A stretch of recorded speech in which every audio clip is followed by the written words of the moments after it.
Welcome to Tech Corner. This week we have Mike Harris from Bison, and you're going to tell us all about this new Vise that you've introduced to your portfolio this year. Now, my first question is, why have you introduced a new Vise to your portfolio?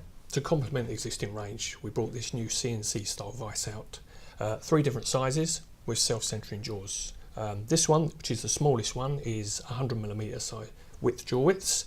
The next one up is 125, and the biggest one is 150mm jaw widths. So they're the widths, but what about the internal holding capacity? The capacities. This one here goes from 0 to 65mm. The middle one goes from 0 to 130, and the largest one 0 to 175mm. And how accurate are these new Vises? The accuracy is about 0.01. Repeatability? In microns. In regards to applications, you mentioned it's self-centering. Would this be for just fifth axis machines, the marketplace? Milling machines, CNC machines, all of them. This will go with. Now, there's a lot of Vises on the market, Mike. So what is unique about this particular model? Right.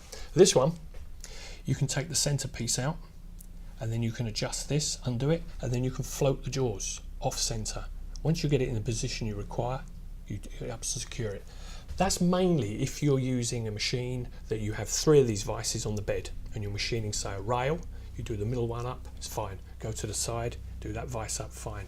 Then you come to the last one, sometimes it's slightly out. Instead of having to take the Vise off, realign it again, all you do is undo this, move the jaws to suit the workpiece, do it up, and you're on your way.